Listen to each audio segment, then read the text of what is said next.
برادران محترم، سامعین مودت،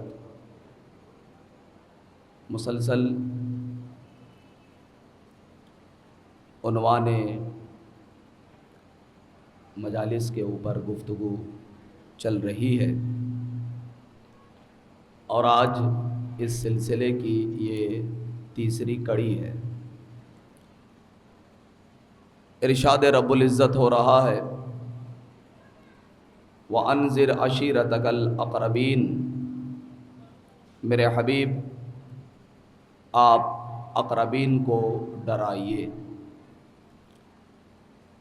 کس سے ڈرانا ہے؟ جہنم کی آگ سے ڈرانا ہے۔ پیغمبر اکرم نے اس آیت کے نزول کے بعد دعوت ذو العشیرہ کا اہتمام اور انتظام کیا، اور پورا کا پورا انتظام علی ابن ابی طالب کے ہاتھ دیا۔ بخوبی 3 روز تک یہ سلسلہ چلا، اور پھر پیغمبر اکرم نے جو اپنا پیغام تھا وہ پہنچایا۔ انشاءاللہ چند گزارشات بعثت کے حوالے سے درمیانی گفتگو میں بھی آئیں گی، آنے والی گفتگو میں، لیکن آج بعثت کے حوالے سے یہ دوسری گفتگو ہے۔ کل بھی آپ کی خدمت میں نے عرض کیا کہ پیغمبر اس دنیا میں کیسے آئے اور کس ماحول میں آئے، اور پھر پیغمبر نے حکم پروردگار سے یہاں آنا پسند نہیں کیا، بلکہ خود انتخاب فرمایا کہ عرب کے اس ماحول میں تبلیغ کے لیے پروردگار مجھے بھیج۔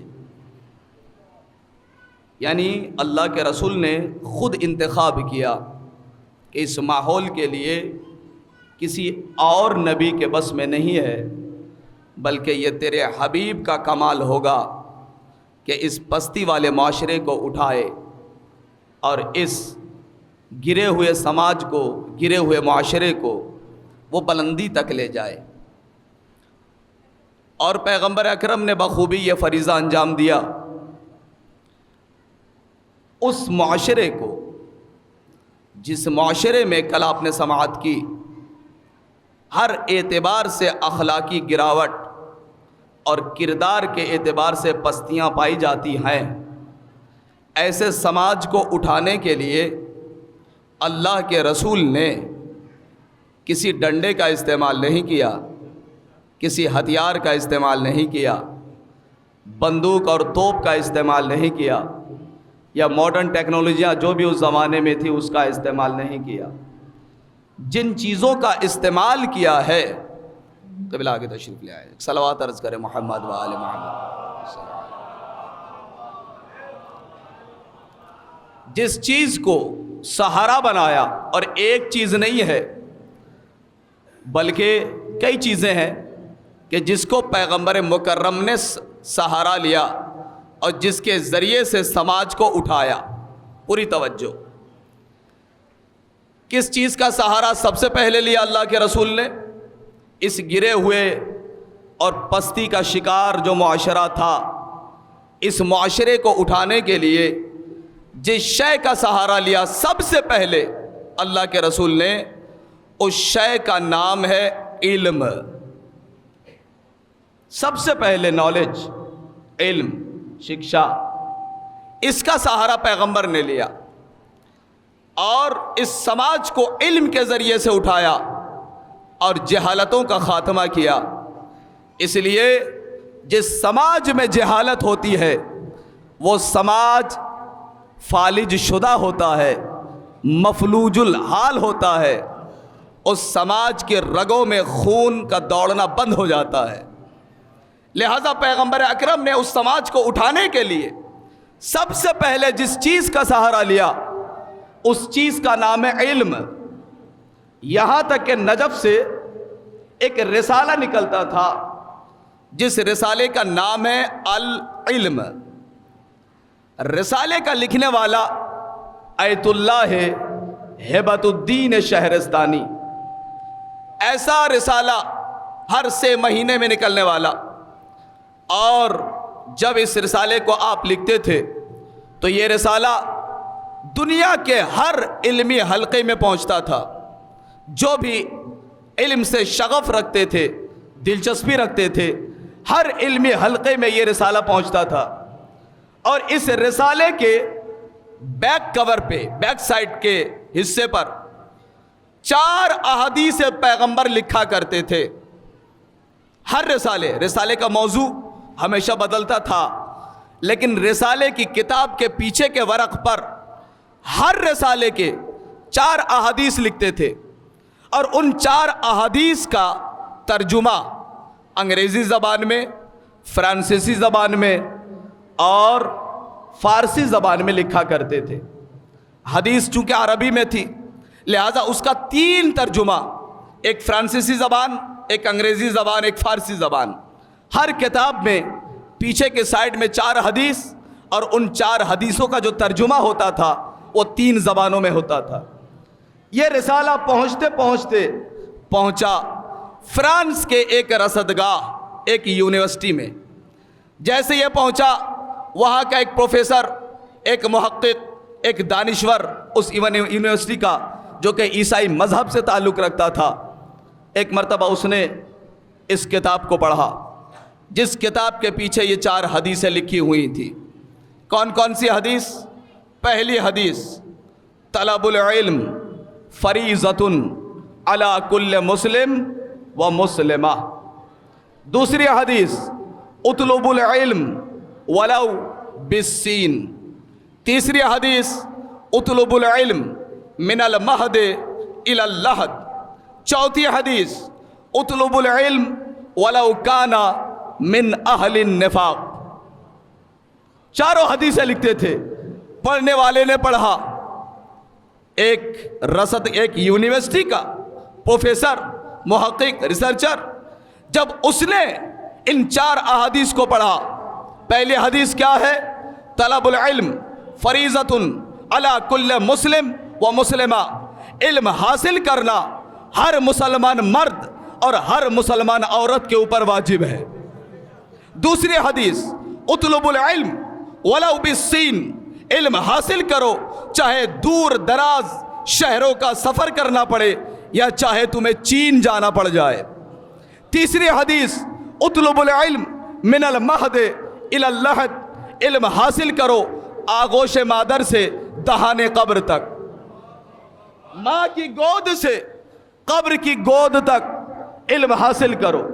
چوتھی حدیث اور قیامت کی حدیث ہے، پیغمبر فرماتے ہیں، جس حدیث کو 4تھی حدیث اس کتاب میں لکھا گیا لاسٹ میں، اور وہ تھی اطلب العلم ولو کان من اہل النفاق، علم حاصل کرو جوانوں، علم حاصل کرو چاہے کافر سے ملے، مشرک سے ملے، منافق سے ملے۔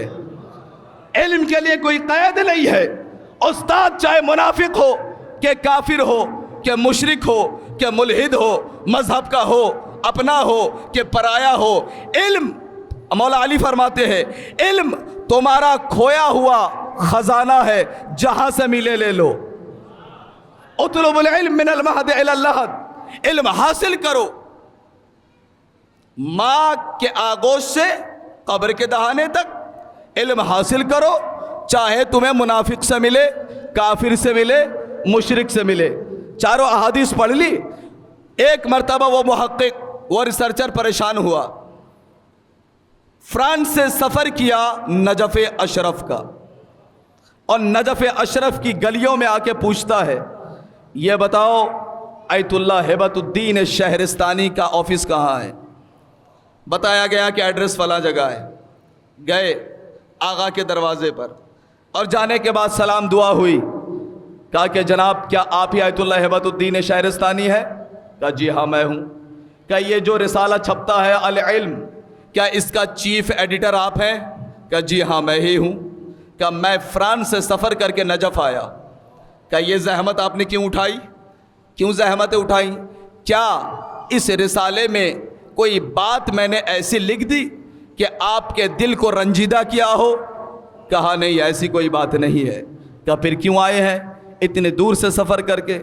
کہا میرے آنے کا مقصد صرف اتنا ہے، یہ بتائیے ہر رسالے کے بیک سائٹ پر یہ جو 4 احادیث آپ لکھتے ہیں اور آپ یہ فرماتے قال رسول اللہ قال رسول اللہ قال رسول اللہ قال رسول اللہ، رسول نے فرمایا طلب العلم فریضۃ علی کل مسلم و مسلمہ، رسول نے فرمایا علم حاصل کرو چاہے تمہیں چین جانا پڑے، علم حاصل کرو ماں کی گود سے آغوش قبر تک، علم حاصل کرو چاہے منافق سے ملے، کافر سے ملے، مشرک سے ملے.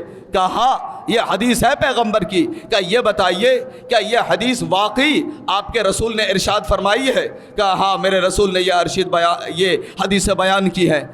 کہا ایک سوال اور ہے، اور وہ سوال یہ ہے کہ کیا ان احادیث میں بھی کوئی اختلاف ہے؟ جیسے شیعہ سنی میں اختلاف ہے، یہ کہتے یہ حدیث ہمارے یہاں معتبر، وہ کہتے یہ حدیث ہمارے یہاں معتبر، کیا اس میں بھی کوئی شیعہ سنی کا جھگڑا ہے؟ کہا خدا کی قسم نہیں، یہ 4 احادیث میں شیعہ اور سنی سب متفق ہیں، چاہے اصول کافی اٹھا لو یا صحیح بخاری اٹھا لو، ہر جگہ یہ حدیثیں آپ کو مل جائیں گی. ایک مرتبہ اس دانشور نے، خدا کی قسم فخر کیجئے گا اپنے ایمان اور اسلام کے اوپر، ایک مرتبہ وہ عیسائی دانشور سر اٹھاتا ہے اور کہتا ہے اے ایت اللہ ہبۃ الدین شہرستانی، میں نے دنیا کے تمام تر مذاہب کا مطالعہ کیا، تمام تر ادیان کا مطالعہ کیا، لیکن دنیا کے کسی دین میں، کسی دھرم میں، کسی مذہب میں اور کسی بھی آئیڈیالوجی میں ہم نے ایسی حدیثیں ان کے لیڈروں سے، ان کے رہنماؤں سے نہیں دیکھی. ہر مذہب کا مطالعہ میں نے کیا ہے، مگر کسی مذہب کے رہنما نے علم کے اوپر اتنا زور نہیں دیا جتنا زور آپ کے اسلام کے سب سے بڑے لیڈر محمد مصطفیٰ نے دیا. جب یہ جملہ کہا، ایت اللہ ہبۃ الدین شہرستانی کہتے ہیں کہ یہ جملہ سننا تھا، میرا سر فخر سے بلند ہو گیا، میرا سر بلند ہو گیا.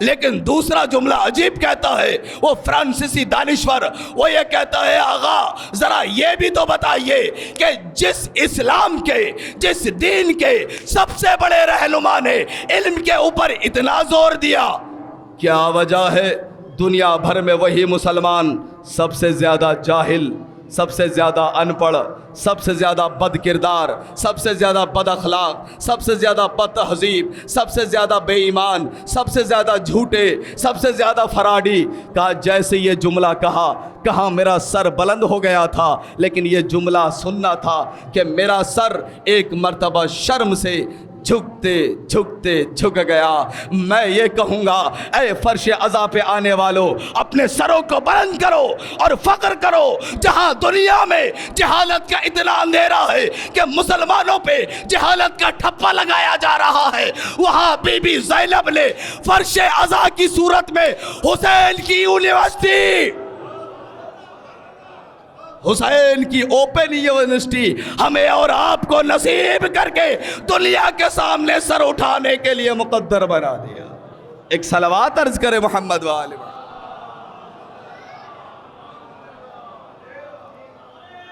مل کے یا علی یا کہا یہ دنیا کے حالات ہے، فخر کرو کہ تمہیں وہ فرش ملا ہے. اسے کہتے ہیں حسین کی اوپن یونیورسٹی، جہاں سن و سال کی قید نہیں ہے، جہاں چھوٹے بڑے کی قید نہیں ہے، جہاں جوان اور ضعیف کی قید نہیں ہے، یہاں تک کہ جہاں مرد و عورت کی قید نہیں ہے، اور جہاں حد تو یہ ہے کہ مذہب کی بھی قید نہیں ہے. کسی بھی دین کا ہو، کسی بھی مذہب کا ہو، کسی بھی عقیدے کا ہو، وہ آ جائے. امام بارگاہ اور رضا خانہ اس کے لیے کھلا ہوا ہے، بس ایک شرط ہے، آنے والا حسینی عقیدہ رکھتا ہو، یزیدی طبیعت نہ رکھتا ہو. حسینی عقیدہ رکھنے والے کے لیے ہے، حسین سے محبت کرنے والے کے لیے ہے. یزیدی طبیعت رکھنے والا اس فرش پہ نہیں آ سکتا. یہ امام حسین علیہ السلام کے برکت سے ہمیں یہ فرش عزا نصیب ہوا. تو میں شکر گزار ہوں اپنے پیغمبر مکرم کا. یا رسول اللہ، آپ نے ہمارے لیے دنیا کے دروازوں کو نہیں دکھایا بلکہ علم کا دروازہ بنایا. تو علی کو بنایا انا مدینۃ العلم وعلی بابها. اگر شہر علم کا تعارف اپنے سے کرایا تو بتایا کہ اس علم کے شہر کے دروازے کا نام علی ہے. یقین جانیے واللہ یہ دروازہ بڑا اہم ہے. توجہ، انا مدینۃ العلم وعلی بابها، میں علم کا شہر اور علی اس کا دروازہ. دیکھیے، اگر آپ یہ سمجھنا چاہتے ہیں کہ پیغمبر نے سماج کو اٹھانے کے لیے کن چیزوں کا سہارا لیا تو حکومت امام زمان خود بخود سمجھ میں آ جائے گا. جیسے سماج کو ڈھالنے کے لیے اور اٹھانے کے لیے جن چیزوں کا سہارا رسول نے لیا، جب امام تشریف لے آئیں گے تو انہی چیزوں کی ضرورت ہے. یعنی اگر پیغمبر کے زمانے میں جاہلوں کو جینے کا حق نہیں تو جب امام تشریف لے آئیں گے تو اس وقت بھی جاہلوں کو جینے کا کوئی حق نہیں ہوگا. اس لیے کہ جہاں عدل کے ذریعے سے سماج کے اوپر سایہ کریں گے وہاں علم سے سماج کو مالا مال کر دیں گے. مگر جو عرض ابھی کرنا چاہ رہا ہوں، شکر ہے پروردگار عالم نے ہمیں کسی غیر کے دروازے پہ نہیں روکا بلکہ اس کے دروازے پہ لا کے کھڑا کیا کہ جس نے ہمارے سروں کو عزت سے بلند کیا، جس ذات کا نام علی ابن ابی طالب ہے. انا مدینۃ العلم وعلی بابها. اس فرش پہ بیٹھنے والے کون سا ایسا فرد بشر ہے کہ جس کو یہ حدیث یاد نہیں ہے؟ لیکن حدیث گڑھنے کی فیکٹری بھی تو ہے. حدیث اتنی گڑھی گئی اب تلک اس میں جوڑا جا رہا ہے. ابھی ہمارے سامنے سے ایک حدیث گزری، میں نے کہا کہ ہو سکتا ہے کتابوں میں دیکھا تو واقعی بنی امیہ نے یہ حدیث تو بہت پہلے گڑھ لی تھی. کہا انا مدینۃ العلم وعلی بابها. یہ حدیث مکمل نہیں ہے. میں نے کہا بھائی یہ حدیث مکمل نہیں ہے، یہ حدیث کیا ہے؟ کہ حدیث اس طرح ہے، اللہ کے رسول نے فرمایا تھا انا مدینۃ العلم، اور حدیث میں تو گڑی ہوئی حدیث، اس میں تو نام بھی ہے کہ اللہ کے رسول نے یہ کہا تھا انا مدینۃ العلم، میں شہر علم ہوں. وفلا اساسها وفلا حیطانها وفلا سقفها. اور ایک جملہ اور بڑھ گیا آتے آتے، اور اس میں یہ تھا امیر شام، حاکم شام، فقیر شام، جو بھی آپ کا عقیدہ کہتا ہو، اس کے بارے میں بھی ایک جملہ اس حدیث میں بڑھ گیا. وفلا حلقها.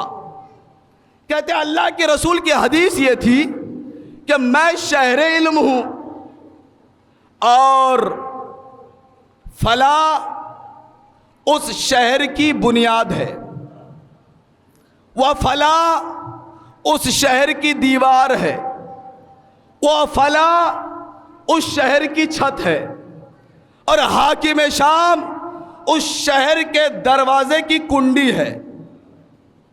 وہ علی بابها، اور علی اس کا دروازہ ہے. دیکھ رہے ہیں آپ؟ لیکن آپ کو پتا ہے جھوٹے کی تو عقل ہوتی نہیں. جھوٹا انسان ایک جھوٹ بولتا ہے، اس جھوٹ کو چھپانے کے لیے 10 جھوٹ اور بولنا پڑتا ہے، پھر بھی وہ جھوٹ چھپتی نہیں، 100 جھوٹ اور بولتا ہے. اس لیے حدیث میں ہے کہ جھوٹے کی عقل ہی نہیں ہوتی.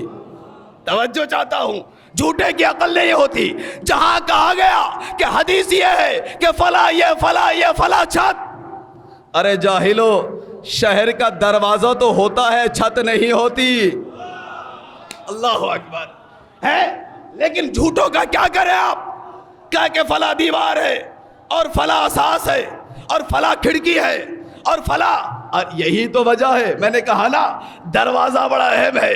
اللہ کو بھی معلوم تھا کہ جب اللہ کا رسول یہ کہے گا انا مدینۃ العلم وعلی بابها، میں شہر علم، علی اس کا دروازہ، تو مقابل میں حدیثیں گڑی جائیں گی۔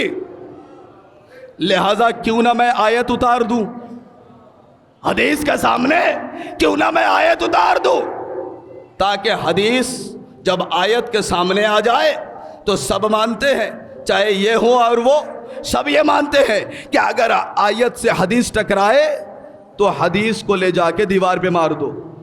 کیا مطلب؟ رد کر دو، اس کو قبول نہ کرو۔ تو جہاں حدیث یہ گڑی گئی تو وہاں اللہ نے بھی بتایا، سنو، لیس البر بأن تأتوا البیوت من ظہورها ولکن البر من اتقى واتوا البیوت من ابوابها، کہ نیکی یہ نہیں ہے کہ تم چھتیں پھلانگ کے آؤ۔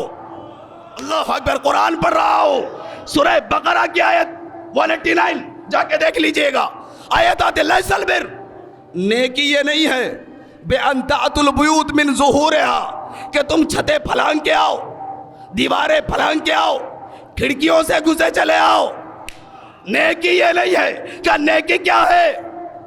کہ لیس البر بأن تأتوا البیوت من ظہورها ولکن البر من اتقى واتوا البیوت من ابوابها، نیکی تو یہ ہے کہ دروازے سے آؤ۔ نہیں، اور قریب ہو لیتا ہوں، ایک مثال کا سہارا لیتا ہوں۔ مثلا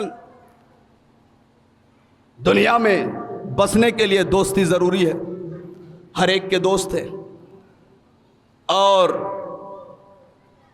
آتا ہے آپ کا یا میرا، کسی کے اوپر لے لیجئے مثال، روزانہ آتا ہے، خصوصاً جوان سنیں، دوست آتا ہے بیٹھتا ہے، لیکن جب بھی دوست آتا ہے وہ کہاں تک آتا ہے؟ بیٹھکوں تک آتا ہے۔ دوست آتا ہے کیونکہ نامحرم ہے، اور جب آتا ہے تو اس کو بیٹھکوں میں بٹھاتے ہیں، روزانہ گفتگو ہوتی ہے، بات ہوتی ہے، اور شریف گھرانے کی پہچان بھی یہ ہے کہ نامحرموں کی پہنچ محرم تک نہ ہونے پائے، لہذا بیٹھا تو کہ محدود ہوتا ہے، روزانہ آتا ہے آپ سب پر اعتبار کرتے ہوئے، اور گفتگو ہوتی ہے گھنٹوں، آدھی رات تک باتیں ہوتی ہیں، بڑی محبت ہے، بڑا پیار ہے، دوست سے باتیں ہوتی ہیں۔ ایک دن ایسا ہوا، آدھی رات کی تاریکی میں دوست نے یہ دیکھا کہ آنے والا جو دوست روزانہ بیٹھک تک آتا تھا، آج وہ بیڈ روم پہ کھڑا ہے۔ جیسی دیکھا، کیا ہوگا؟ پہلے ہی لمحے میں کیا ہوگا؟ دوستی باقی رہے گی یا دستوں کا ریبہ ہوگا؟ فساد ہوگا یا نہیں؟ جھگڑا ہوگا یا نہیں؟ دوستی ختم ہوگی یا نہیں؟ دستوں کا ریبہ ہوگا؟ دوست نے کہا بھائی سنو تو صحیح، میں خالی ہاتھ نہیں آیا۔ کہا پھر؟ کہا میں آپ کے لیے تحفہ لے آیا ہوں۔ کہا پہلے یہ بتا آیا کہاں سے؟ کہا دیواریں پھلانگ کے آیا ہوں، چھتیں پھلانگ کے آیا ہوں۔ کہا بس یہی کافی ہے، تیرا تحفہ تجھے مبارک۔ کہا گلدستہ لایا ہوں، گفٹ لایا ہوں، تحفے لایا ہوں۔ اس کا تحفہ آپ نے چھینا، اسی کے منہ پہ مار دیا کہ تحفہ نہیں چاہیے۔ کہا کل بھی تو آیا تھا، پرسوں بھی تو آیا تھا۔ کہا کل تک بیٹھکوں تک آیا تھا، آج حرم میں چلا آیا، توجہ چاہتا ہوں، آج تو حرم میں چلا آیا، تجھے تیرا تحفہ مجھے قبول نہیں۔ بس یہی ہوگا، جب غلط راستے سے آیا تو اس کا تحفہ اسی کے منہ پہ مار دیا آپ نے۔ روز محشر کچھ لوگ اعمال کی ٹوکریاں سروں پہ لے کے اللہ کی بارگاہ میں پہنچیں گے، پروردگار نماز لایا ہوں، روزے لایا ہوں، حج لایا ہوں، جہاد لایا ہوں، خیرات لایا ہوں، صدقات لایا ہوں، لہذا جنت دے دے۔ اللہ یہ کہے گا فرشتوں ان کی ٹوکریوں کو بعد میں چیک کرنا، پہلے ان سے پوچھو کہ یہ دروازے سے آیا یا چھتیں پھلانگ کے آیا۔ پہلے ان سے پوچھو کہ یہ کہاں سے آئے۔ اگر یہ دروازے سے آئے